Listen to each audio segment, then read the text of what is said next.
One of the most expensive houses in Staffordshire. He's got one of the most expensive houses in London. He has a helicopter, a 73-metre super yacht.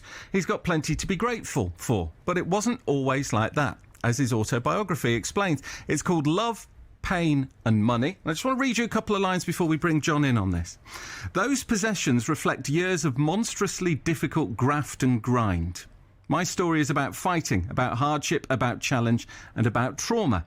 In the book, you can read about John's love for his mother, his grandmother, his dislike of politicians, and the significance of a bike race around Hanley Park. There's all sorts in it. It's fascinating. And I'm delighted to say John Caudwell joins us this morning. Good morning. Good morning, Stuart. First of all, I mean, it's first chance in 70 years to write this book, because it's a COVID byproduct. You had nothing to do, did you? Well, I had a lot to do, actually. But, you know, for the first time in my life during COVID, I had a little bit more spare time. And people have been saying write an autobiography for the last, 20, 30, 40 years even, and never had the time. And suddenly I thought, now is the time to do it if I'm ever going to. It's interesting just reading those lines. I can hear you saying them.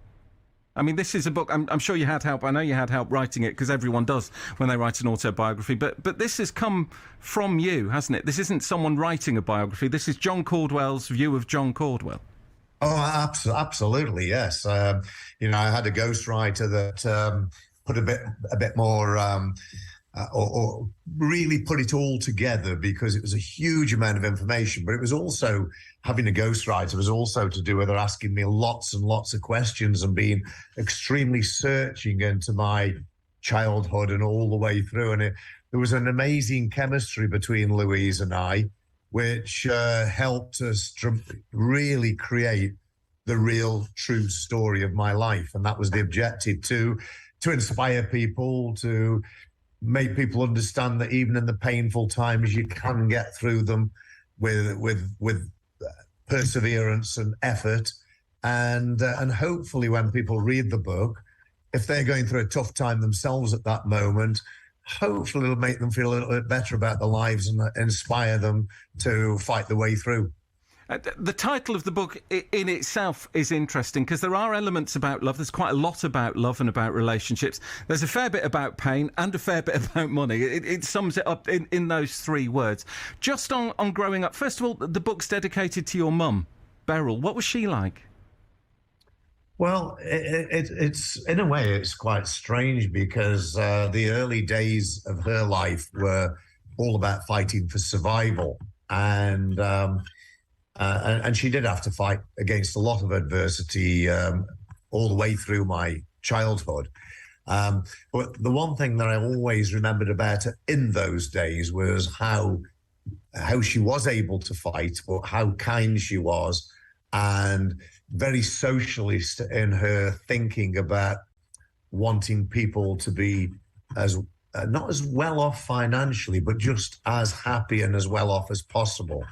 And when she had a stroke when she was 80 years old, I then saw that fight really come to the fore, and especially in the last 7 or 8 years of her life, because she lay in bed, couldn't get out of bed, had got so many different illnesses, 7 or 8 different illnesses, including cancer, diabetes, etc. And yet every time I visited, she was full of humour, full of laughter. She couldn't speak, but she could certainly smile and laugh. And she was a great example to the whole world, me included, of how spirited you can be and how you can face adversity and be as happy as you possibly can be with your lot. What did she make of your success? Oh, I think she was very proud of me. I mean, she couldn't tell me that, but there was a sparkle in her eyes that was very, very clearly evident of her pride. There was also a lot of humour, because our carer, Pam, who was a wonderful carer for my mother, used to joke all the time about my naughty childhood days, and how difficult I was as a child. So, she'd pull her face at those days, but then that would turn into a beaming smile when she thought about, my adulthood. And so it was a very intimate relationship between Brian and Mum and myself and my mother.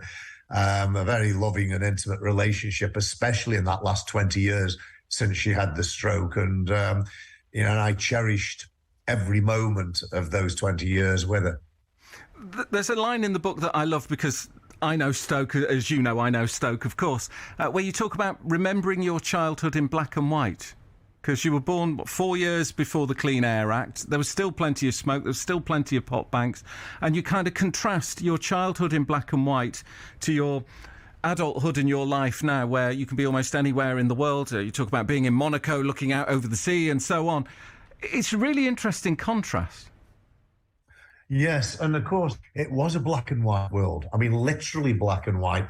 I can't remember any colour in my life for that first 10 years of my life, except the unfortunate choice of clothing that my mother put me in, which did help to get me bullied, which was a lemon shirt and lime green trousers or shorts. And I don't know why she did that, but that clothing, along with the ginger hair, was all the colour in my life. And that was the negative colour, really, because it didn't help me at all. But it was a very, very black environment. Stoke-on-Trent was so filthy in those days, and I can remember those endless days of smog and black and grime and soot.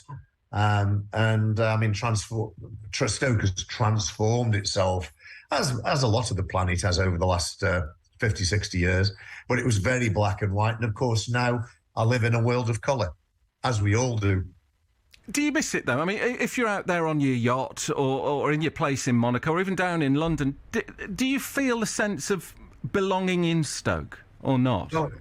Well, absolutely, because I live here. My children go to school here, and it's where my heart is. So this part of the world, I've got a lot of friends here, and I always think of it as home.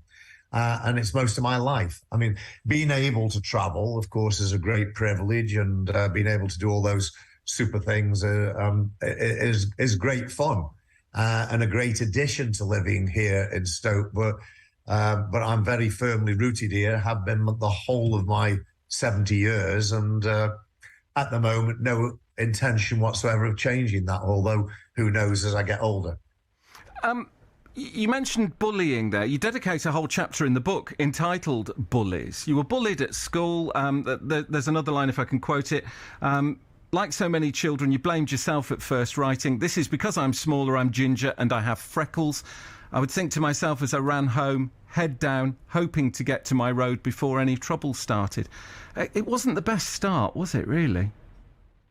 Well, in a way it wasn't, but I was very lucky that I'd got the resilience to cope with it. And, there is an adage that we've all heard, which is, what doesn't kill you makes you stronger.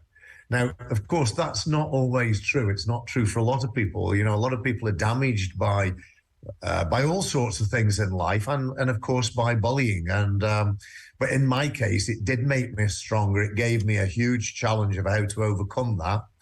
And, I wouldn't change anything about my life from that respect at all. I think the only negative thing I would say about it in my particular case is that I found that the best way of avoiding being bullied was being tough and aggressive myself. And that sort of, unfortunately, made me occasionally the bullier instead of the bullied. And if I could turn the clock back and change that, I certainly would, but I understand why it happened, because I had to fight to survive, and often being the aggressor and part of a pack of aggressors saves you from being the victim. And so, that is a bit of a regret in my life, but I understand why it happened, and I think anybody would end up going down that route to save themselves. There's a bit that really resonated with me, partly because if I get the train into work to walk from the station up to Hanley, of course I go through Hanley Park, where you took on the biggest boy to kind of prove yourself in a bike ride and a race around Hanley Park, and won, and that meant they stopped picking on you. They didn't really become your mates, but that was one way round it. Even from an early age, you were there trying to prove yourself. Yeah, I had to do that my whole life, really, one way or another. Well, especially in the early days, because, I was always singled out because I had curly, ginger hair and freckles. And I was always singled out, as a lot of minority groups are, whether it's a religious minority or an ethnic minority, a colour or or something about your features. People can very easily become the victim and the bullied. And it's one of the reasons that I campaigned for so many years now for disabled people and try and make everybody's life around me better than it would be, and try and change lives and try and help wherever I can. And if we all did more of that, the world would become a much better place. We need to be kind, and I've been campaigning for a while now for the government to introduce kindness onto the school curriculum, because if we teach kindness at school and we use examples of kindness, there's a lot of interesting and fascinating stories that could be told to make children understand how their unkindness can make other people's lives negative. And so I think teaching kindness would be a real huge step forward for humanity. It won't make every child kind, won't make every adult kind, every adult kind, but it would move us in the right direction. And some of those children, have terrible home lives, and there's no kindness at home. So the kindness lesson at school might be the only time they come into contact with that sort of talking. Again, and leading from that, John, is your point. I'll ask you this question, and hopefully you know where I'm coming from. What's the best thing about having money? Because you write about that in the book too. Well, there's a huge amount of benefits, of course, of having money. There's also some negatives as well that I wouldn't probably expect your listeners to think about, but there are some negatives as well. But there's a huge amount of benefits. And for me, it's the privilege of being able to change people's lives, being able to help friends who got into a massive difficulty in some way or another, being able to help the 70,000 children that we've helped in Caudwell Children, meeting those children. And although I don't look for gratitude, I regularly get gratitude from them, sending them messages and so on. And it's so heartwarming and spiritually satisfying. And of course, I wouldn't be able to do that without money. I'd be able to do something, as we all can. We can all do something to improve somebody else's life. But I'm in the very fortunate position that I can affect hundreds of thousands of lives. And that's my intention during my lifetime, but also for my children to have the privilege of doing that with the money I leave to the John Caudwell Foundation to change people's lives in the long term as well. Which then makes me wonder, how do you personally measure your own success? Well, I think, I've just turned 70, and if I look back on my life, I've improved a lot of people's lives through charities, but also through helping people who are in difficulty. It might not be money, it might be practical help, advising on diet or health, which I'm passionate about, advising on all sorts of issues that improve people's lives. So I'm very satisfied and happy about that, although there's a long way to go yet before I've done, as long as I get enough more years to live. Also, I've been incredibly successful in business, which is very, very satisfying. But I think almost more than anything, I'm very proud of my 7 children. And they're all really, really good human beings. They've all got their own special qualities. And there's nothing that I'm ashamed about with any of them. I'm very, very contented and happy with the way my family have turned out, although I've got William John, who's only 18 months old, so there's a lot of work in progress there to be done, but I think he's going in the right direction. And I do talk to my children all the time, especially the younger ones, about the privileged position they're in and how to make other people's lives better. And I'm very fortunate because their own mindset has gone along that route. So, there's a lot of satisfaction in my life, and I'm very lucky to have that. It's amazing what a difference having children makes to us, isn't it? It just changes your perspective on so many things. I wanted to ask you a bit about business. It would be remiss of me to talk to the area's leading entrepreneur without talking about business. As a child, you didn't like being told what to do, from what I've read in the book. Is that typical for an entrepreneur? You didn't fancy having your own, you didn't fancy having someone bossing you around and telling you what to do? I think it probably is. I think to be a really successful entrepreneur, you need a lot of different qualities. But I think one of them that leads you to be your own boss is wanting to be your own boss. You are not wanting other people directing your life, wanting to direct your own life. There's a lot of other qualities that you do need. You need to have a really good sense of risk and return, a massive amount of effort and ambition, and the resilience to carry those things through. So you do need a lot of qualities, but I think maybe being a bit contrarian and a bit unorthodox and rebellious is probably not too bad a start. It's probably not a great start for your parents, but from an entrepreneurial life, it's probably not a bad way. In terms of that determination and effort, I heard you speaking to Stephen Bartlett on his Diary of a CEO podcast, just talking about the hours you put in back in the early days of selling mobile phones and setting up phones for you. I mean, it was just, your workload was just ridiculous. You didn't have a life, did you, for years? Well, I didn't see it that way. When people talk about work-life balance, I find it a very, very strange concept because, I can understand it if you've got a miserable job that you don't like, but I've always liked my job in spite of the fact that at times the pressure and stress has been almost unbearable.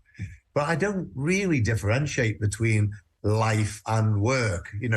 Life is work. I'm working.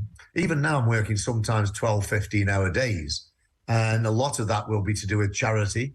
A lot of it is to do with the businesses that I don't find that in any way disappointing. I don't need to sit back and watch telly all night or whatever. I need to achieve things, and that's very, very satisfying, and especially when it's changing people's lives. So I don't really get particularly the work-life balance unless you're unhappy in your work. As long as, of course, you spend enough time with your children. And I could have spent more time with my children, I guess, or not could have done. I couldn't actually, but I did all the important things, and so my kids have very fond memories of the special attention I gave them at lots of different times. It's about quality time, not length of time. Exactly, yeah, about quality. I didn't have the time to bond with them in terms of doing lots and lots of different things like a lot of fathers or mothers might do. But when I put effort in, it was proper dedicated effort, and they remember it and appreciate it. John Caudwell with us on BBC Radio Stoke this morning. This is a video call, John, so I can see what's behind you, which is something which I think maybe sums up to a point at least where you are. It's a big poster about Caudwell children, which you've mentioned, but also the Caudwell pandemic recovery.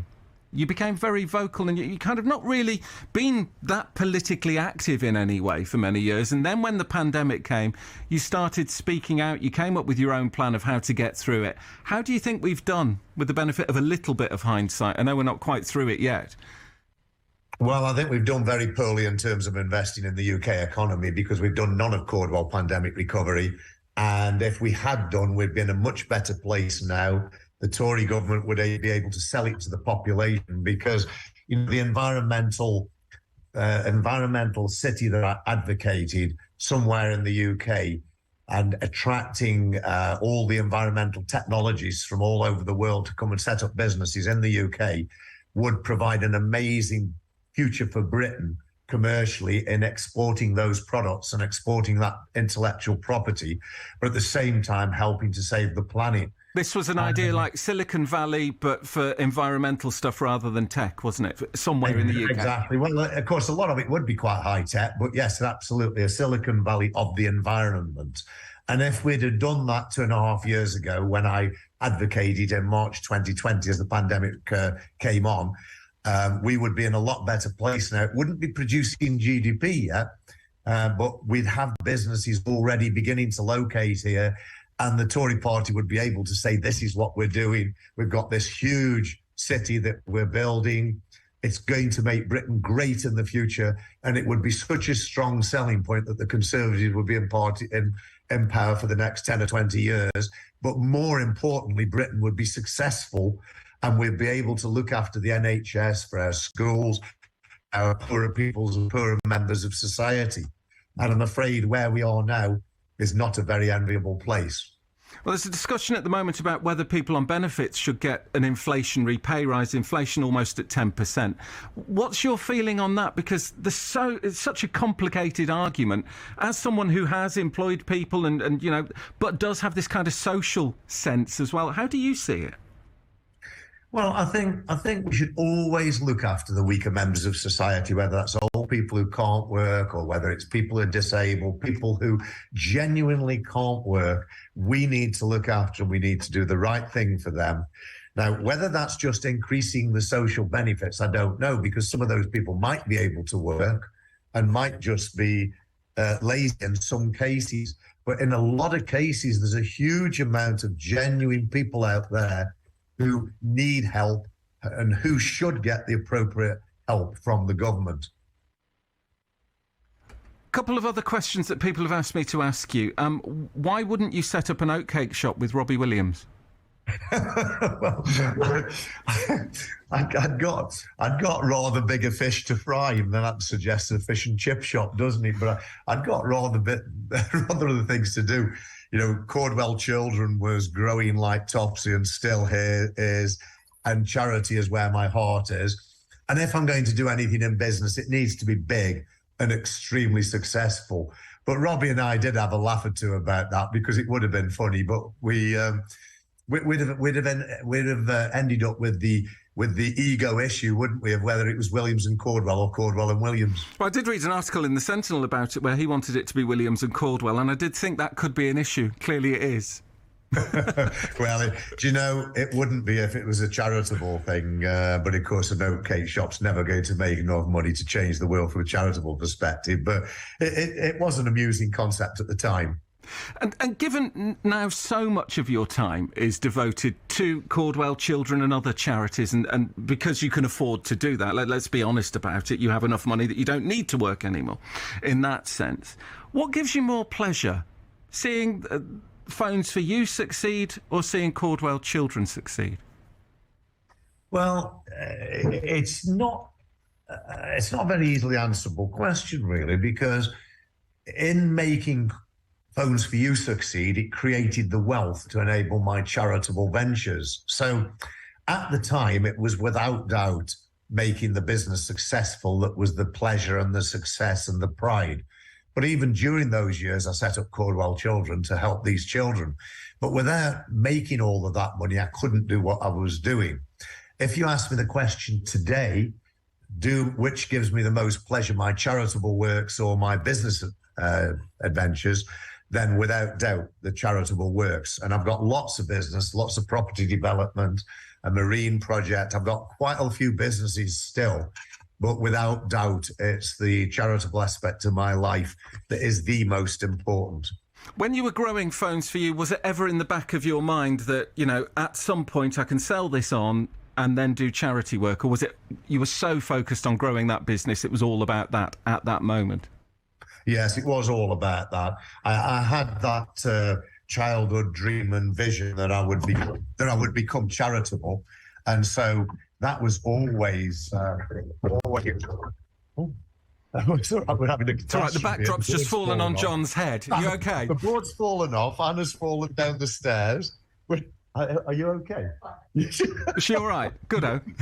No, we're okay. We're still alive and kicking, I think. What was I answering then? I've forgotten with the distraction of what's just happened. We were talking about whether you were when you were growing Phones for You, did you have in the back of your mind about doing charity work in the childhood vision. Yeah, I always had that childhood vision. It was always a destiny for me to become wealthy and successful, and then to try and change what little bit of the world that I could with that money I'd made. So that was always there, written in stone. But during the growth of the business, which of course went from just me sitting at a desk to 12,000 employees, and from no turnover to 2.4 billion. And during those days, I had to be 100% focused on the business to achieve all of that. But in the back of my mind, the charitable destination never, ever ended. It was always there. It's just that I couldn't focus on it. When I was able to sell the business, and it wasn't a plan to sell the business, it just that evolved. The thought of selling the business evolved from the early 2000s for various reasons. One of them being I saw a really difficult economic environment ahead. Another reason was that I saw a change in the cellular marketplace where it was becoming saturated, and it would be really potentially quite difficult to grow, and might even be a very significant consolidation, a reduction in value. So the thought of selling Phones for You did gradually germinate in my mind for lots of logical reasons. But one of those reasons was so that I could try and do the charitable work that I'd always been destined to do. And so, it was a great loss selling the business, because it was my whole life, and I'd recruited so many people into that business, managed so many people, and it certainly felt like it was more of my identity than I was. And I did worry about what it would feel like not losing that identity. But you've had plenty to do to fill your time, as we've been hearing. John, it's lovely to see you. Thanks very much for your time. Do pass on our best wishes to Anna, who it also fell on in the background. Yes. Lovely to see you. Take care. Thanks very much. John Caudwell with us on BBC Radio Stoke. His autobiography is out now. All proceeds from the sale of it go to Caudwell Children. So, it's there for the good cause that John's been talking about.